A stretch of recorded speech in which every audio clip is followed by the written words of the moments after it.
That time of the week, Toasters and Moshers. I'm Charles, and this is Riffs and Spliffs.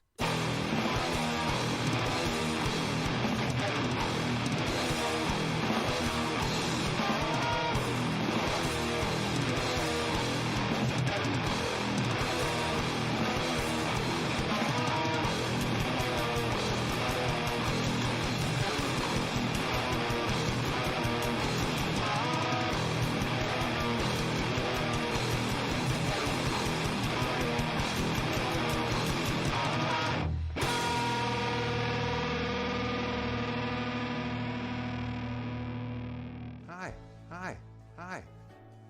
I'm Jeff Goldblum. And welcome back, everybody, to your home for cannabis education and music appreciation.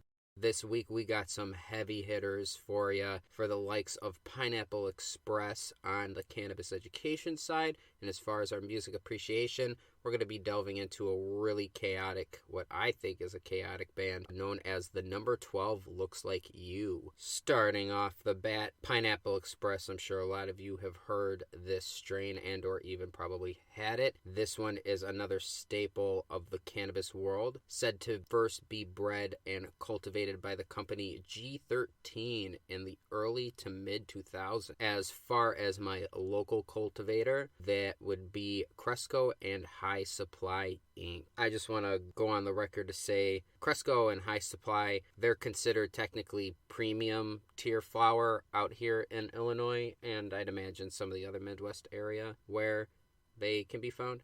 But for being premium quote-unquote tier flower, I find their prices to be a little bit more on the better side. Not as cheap as Matter, the company who does my Mr. Clean strain, but they usually have pretty decent prices for the most part, maybe $55 for an eighth, sometimes $60 for an eighth, but there's usually deals going on. And yeah, Cresco High Supply, pretty much everything that I've had by them has been A-OK in my book. When we look which way this strain leans, it's going to be a sativa dominant hybrid. They classify it as a 60-40 for an average, but my personal feel is I'm going to rank it about 55 sativa, 45 indica, and that's just because this strain, I can smoke one hitter I should say, of this strain, and Pineapple Express just really bursts behind my eyes, really gives me that big cerebral buzz that you would expect from a sativa. And I mean, it's intense. It's like a train almost hits you. But it seems that if I smoke... Are you smoking yet? ...more than one hitter in a very short amount of time, Pineapple Express for me, and this is why I feel it's a little bit more indica leaning for me, it'll knock me out. It really will just... boop. It'll pretty much stone cold Steve Austin my ass into sleepless oblivion. And that's the bottom line. Why? Because those Stone Cold said so. Thank you very much, you son of a bitch. When we go into the terpene profile for this guy, we are going to see off the bat, the most popular one is caryophyllene, which is that peppery, sometimes smoky, woodsy taste, usually more on the pepper side. And then we see myrcene as the second most common, which is that earthy herbal type. And then we have pinene, which is that pine/woodsy type floral aroma, whatever. Strike that. Reverse it. Pinene is the pine and woodsy, and the last one we're going to see for Pineapple Express is limonene, which gives you that citrusy, fresh. Honestly, this really shows through with the scent of Pineapple Express. It's just a very, very clean, cuts through your nose, and you just feel it in your lungs type smell. You stoners who have had this one, you know what's up. Brass tacks. Yes. Just got a shipment of the dopest dope I've ever smoked. Hands down, dopest dope I've ever smoked. Right Not here. better than the Blue Oyster weed. It can't be. My friend, I can't handle better than this that. is like if that Blue Oyster shit met that Afghan Kush I had, and they had a baby, and then meanwhile, that crazy Northern Light stuff I had, and the super red espresso snowflake met and had a baby, and by some miracle, those two babies met and fucked. This would be the shit that they birthed.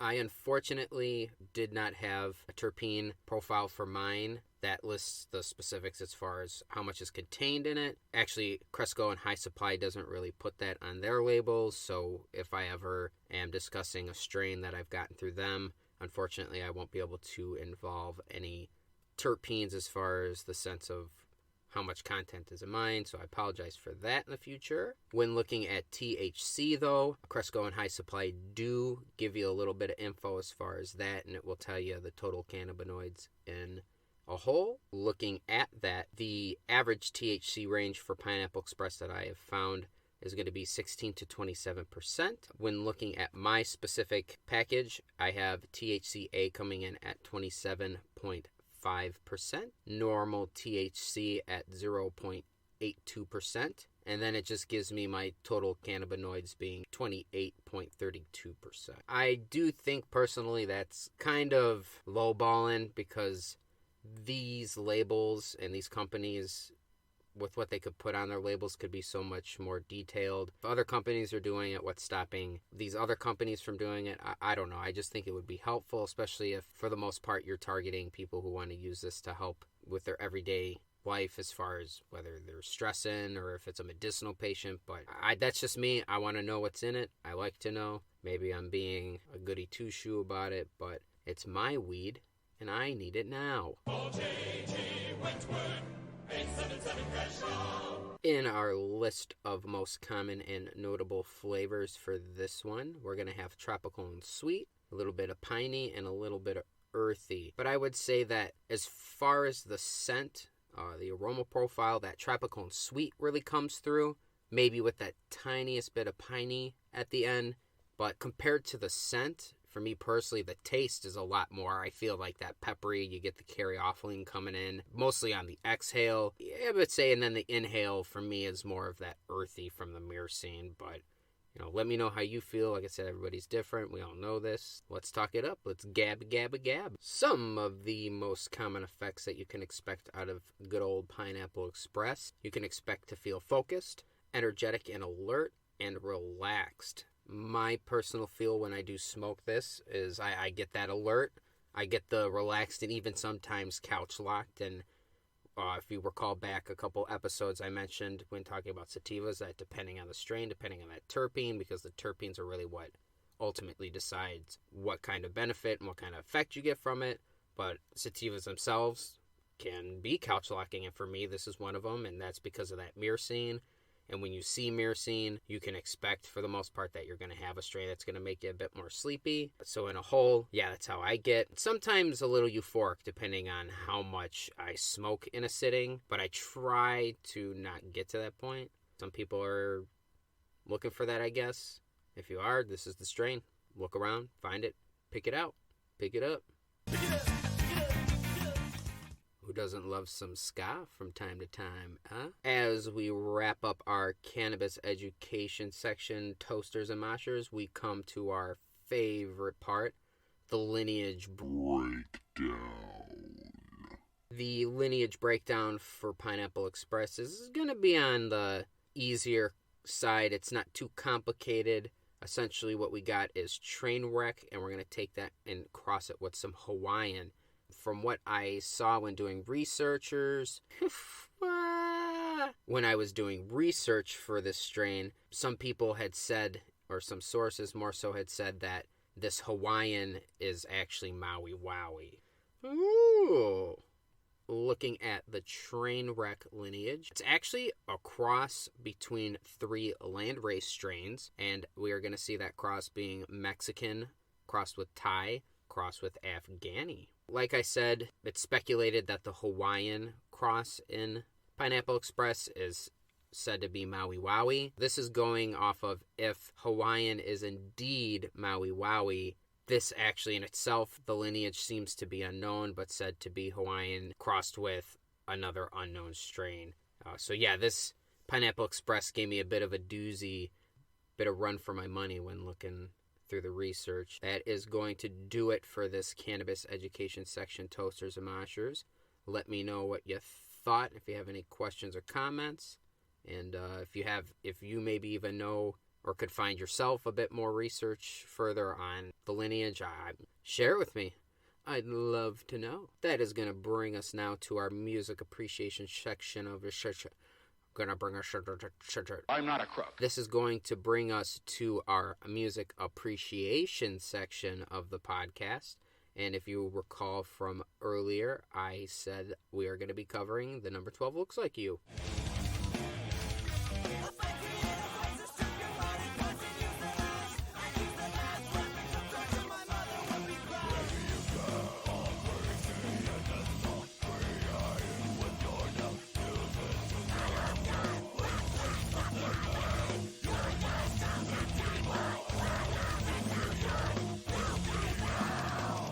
Just a little note about this band. I found them from a friend in high school. I think I was 15 going on 16. He showed me their cover of My Sharona, if anybody knows that song by The Knack out there. But yeah, he showed me that, and just the lyrical styling, well, not lyrical styling, but the vocals, you know what I'm saying, guys. The vocals were just different from what I was hearing at the time. The guitar tones really caught my eye, so I looked into it. I found the EP that it was off of, but you'll learn about that as we continue. This band was founded / first came on the scene in 2002, and they are out of New Jersey. Could not find a specific city, so if anybody out there might know, let me know. I would just like to know for my own knowledge. They currently are an operating band, but they had previously had a 6-year hiatus from 2010 till 2016. When we look at the original lineup, and just a heads up, there was a lot of people in this band once at one time, 6 members, and then over the years they slowly trickled down, and now they are a 4-piece. Anywho, getting into this original lineup, we see Jesse Corman. He was one of the vocalists. Then we have Justin Pedrick. He was vocals as well, but he left in 2009 due to some personal struggles, unfortunately, but nonetheless, very powerful vocalist. And then we see Alexis Pareja. He was guitar, keyboards, and vocals. Then we have second guitarist Jamie McElroy, that's more accurate. Sorry about that, guys. Then we see Mike Smagula. He was bass at the time of the formation. And then on drums, we have Christopher Conger.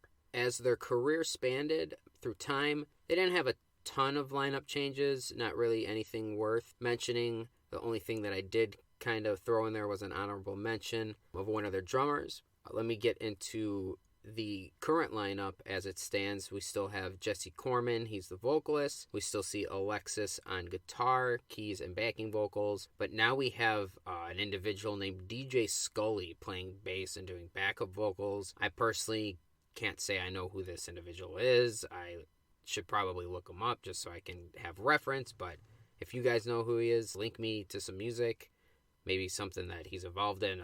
Check him out. But yeah, Michael Cadnar, he is the current drummer as well. My honorable mention, which is going to be for drums, they had a drummer named John Carroll from 2006 to 2010. And I'll tell you, John Carroll is a beast of a drummer.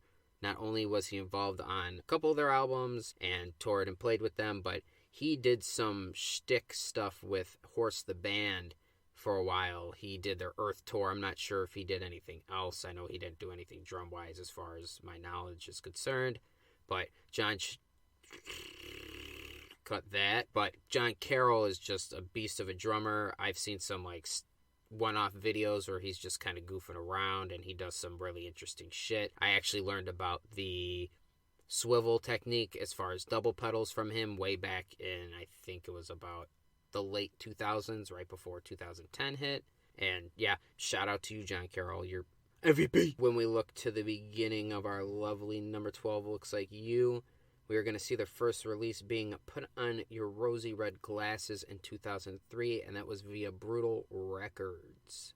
After they went touring for this little album, it caught the attention of Eyeball Records, and that led them to the 2005 release of their next EP, An Inch of Gold for an Inch of Time. And if you remember me mentioning that My Sharona cover, this is the EP that it is off of, and they also throw in a couple redos of 2 tracks from Put On Your Rosy Red Glasses, being Jesus and Tori, and Don't Get Blood on My Prada Shoes. Then they also do 2 pre-version releases of 2 songs that come on the next album following that EP, but we will get into that at the discography. Speaking of, here we have arrived. Here they are, guys. I hope you like them all. Discography, like I'd mentioned, just a couple seconds ago. Put On Your Rosy Red Glasses was the first release in 2003. Then we see that followed up by An Inch of Gold for An Inch of Time, which was just an EP released in 2005. Then we see their second full-length release, Nuclear Sad Nuclear. I said the second Nuclear correctly, and then I said the first one really weird.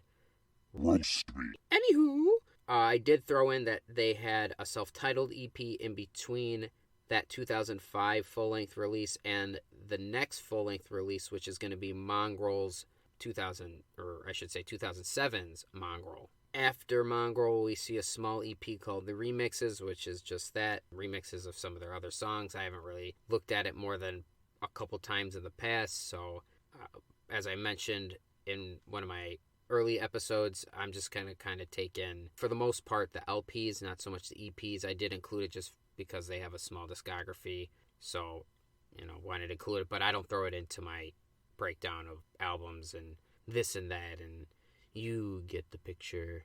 After that Remixes EP, we see what I've only actually seen it once, and it was fantastic. I should try to find it somewhere online again, but they released Here at the End of All Things, which is a live album, and I believe a live DVD as well, and that came out in 2008. After that, we have in 2009 Worse Than Alone, and after this album came out and they toured, that's when we would see them go into their hiatus from 2010 until 2016. After that, they take the time to write an album after announcing they're coming back.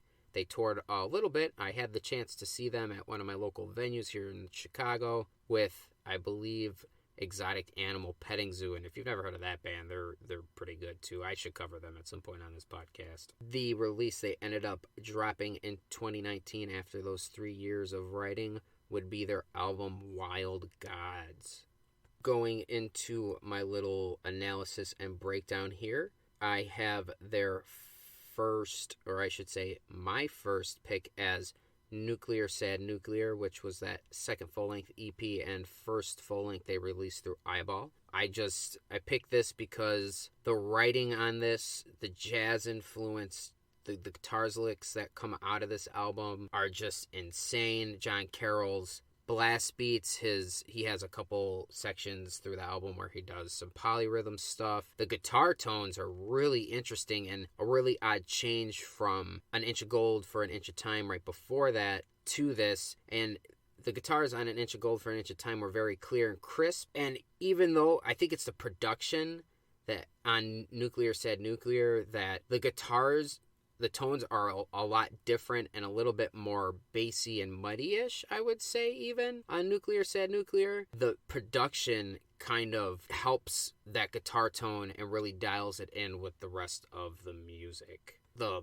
lyrics on this album from the two are really good. Proud Parents Convention at the ER specifically has some really insane lyrics. Of course, Like a Cat has really good ones. The Devil's Dick Disaster. The list goes on. I just think this was their most powerful, most creatively written with all the different influences. Like I said, there's jazz influence. They have some softer ambient parts, and yeah, it really gets the job done. Check it out. Good one, guys. Coming in at number 2, I actually have the album that follows this one, which is Mongrel in 2007. That one I place as second because it's just, I would say the writing on it is just as well as Nuclear Sad Nuclear. But I personally wasn't a fan of the production. I feel the production was a little bit too bright, a little bit too professional, if you will, like I had mentioned about the Blink reference in my previous podcast, and Dahlia. But like I said, the writing is just fantastic. The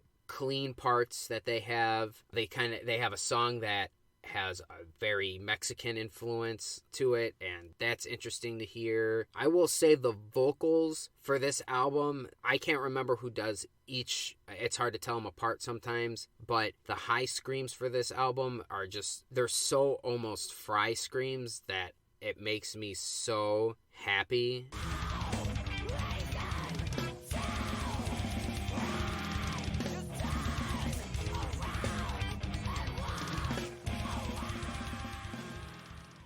And makes me want to shit my pants at the same time. The shriekiness is just, I love it. I've always liked vocalists like that, kind of, you know, early Chelsea Grin, Johnny Whitney from the Blood Brothers. I just love that shrieky stuff. But yeah, all in all, though, I feel like compared to Nuclear, Sad Nuclear, it still had a little bit missing and was a little bit more poppy in a sense compared to the earlier stuff. You might think differently. Fight me. Put up those dukes. I'm just kidding. We're all friends. Let's have a debate. Coming in at number 3 on my list, I actually have their first release, Put On Your Rosy Red Glasses. I picked this because even though the production on this, it's very, very almost kind of muddy in a sense to the untrained ear, and even a little bit to the trained ear, but when you're so used to listening to different music, different genres, even playing music yourself and fucking around with different guitar tones and this and that, you kind of just get an ear and can cut through production almost, in a sense, to really still be able to hone in on what the guitar's playing. So for me personally, because of that, the riffs that come out of this album, again, that I love more so, this is when they were still straight grind, in my opinion, which I actually apologize, guys. I think I skipped that and talking about their genre, but I would ultimately, they get mathcore, definitely. Their early stuff, as I kind of just mentioned about Put On Your Rosy Red Glasses, very grindy, very noisy, even almost noisecore to a slight extent. So it's insane to see this band in the progression, how much softer in a sense they get, but still keep their grindy, punchy roots. The drums on this album are really chaotic, really insane. Sometimes they can get muddled, and the China and the other cymbals kind of bleed through in a sense, and that's kind of where that production, like I said, comes in, and that's why it's a bit lower. This is actually one of those albums where even though it sounds good with the mix, the drummer's snare sounds like that fucking Saint Anger snare. And if if you isolate that shit, your eardrum is automatically gonna explode faster than eating Taco Bell at 3 a.m. Fourth pick in my analyzation, I have Worse Than Alone, and that was the release they had going into their hiatus. This one, they have Marvin's Jungle, and there's just a lot of jazz influence again on this album. The riffs, very technical, love the math influence as always. The vocals are very, very mature, and you could tell by this point. And I feel like on Mongrel, that's really when you see it. That's like the album where you kind of see the band finds their sound, and they start progressing with that sound, kind of the crispness, because Worse Than Alone kind of has a more crisper production. Overall, compared to the licks on everything else, I just feel that they weren't as inventive. They were kind of coming to a kind of standpoint in their writing, which kind of makes sense because the band ended up breaking up because there was a lot of internal issues between the members, lots of musical differences, and you can kind of obviously see that as they go along in their albums coming up to Worse Than Alone. Yeah, that's kind of why I have it a little bit more lowered down in this analyzation. That is going to leave my last pick being their most recent effort, Wild Gods, out in 2019. I gave this one even a couple listens because I didn't want to be one of those people or you all to think that, oh, just because it's their new stuff, like, it doesn't sound like their old stuff, because I'm not that type of person. Like, I can clearly and 100% admit when a band's newer stuff is better than their old, because there's definitely bands like that. Blood Brothers, for me personally, their newer stuff in their catalog, I think, was better. I do like their old shit a lot, because it was a lot more punky and grungy in a sense. But for, again, the Blood Brothers, their older stuff is a lot better. But this, I did like some notes on it. The first half of the album comes out really strong, and that seems like the most inventive part. The production is actually really nice.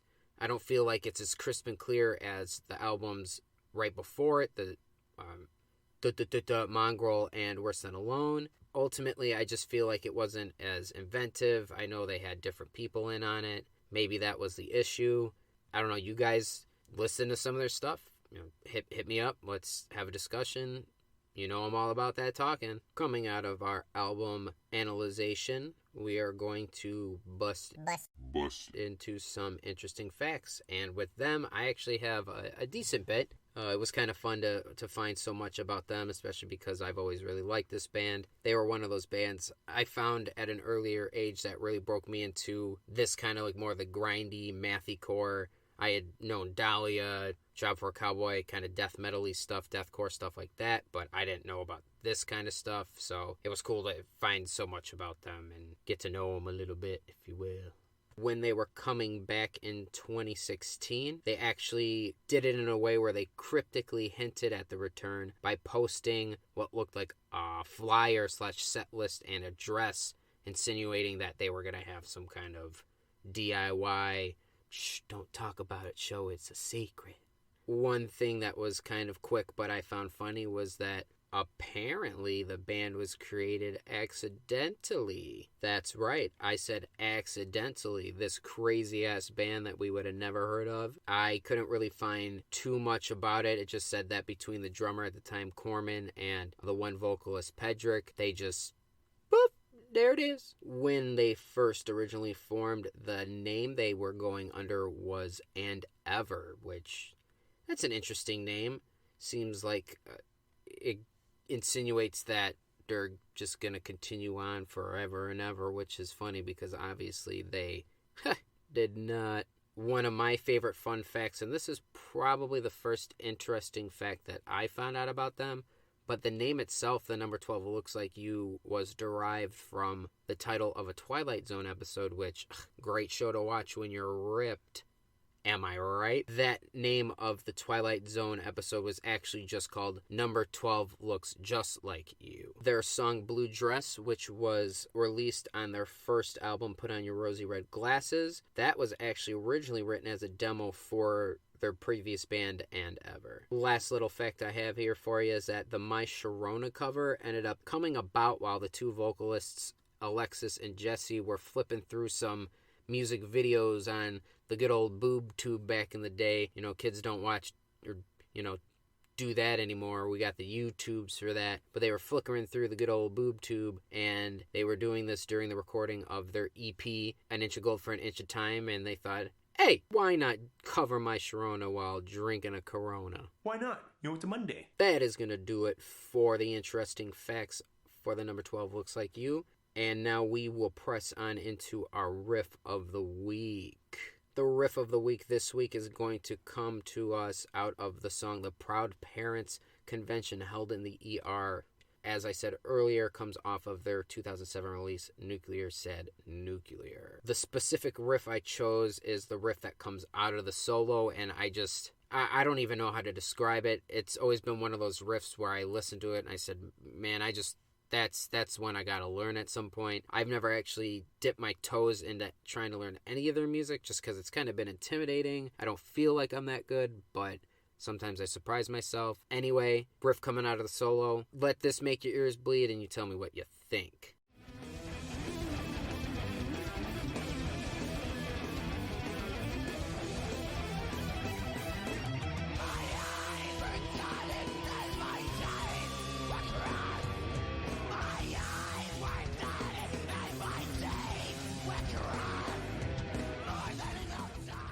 Such a blistering riff. If you guys liked what you heard there, I highly suggest that you go check out the album that is from, Nuclear Said Nuclear, if you like that one as a whole. I suggest at that point you just check the band out. Great tunes, great shit to listen to. Really, when you're high, you really just, at least for me, you really pay attention to what's going on, and to really listen and hear the guitar work, and even sometimes the bass work, just everything is gold that this band writes. Coming out of that riff of the week, I hope you guys packed your chillums, because we're going to barrel on down to that final section of the podcast. Chill 'em out. Let's relax, baby. This week's choice is going to be the track titled 4, and that you heard that right, actually. The number 4 by electronic ambient pioneer Richard D. James, also known as Aphex Twin.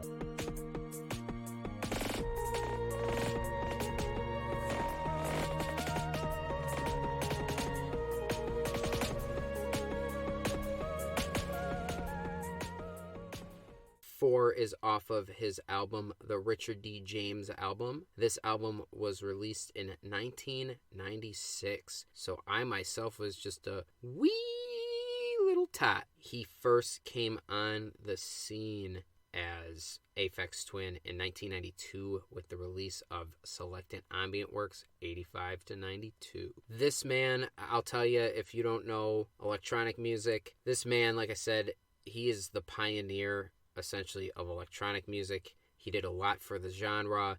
If it wasn't for him, there wouldn't be a lot of the electronic music that's come out today. If that doesn't say anything, the last little tidbit I got here for you about Mr. Richard D. James is he began writing music at the age of 11 and 12. Like, think about that. That's crazy, guys. Wrapping up on this podcast, I just want to say, as always, all you toasters and moshers, thank you for letting this fall upon your ears. I very much appreciate it. If you guys want to check the show notes in the description down below, I will have all my social medias linked where you can keep up on all the happenings at the Riffs and Spliffs podcast. That's going to do it for me. And remember, stay toasty, my friends.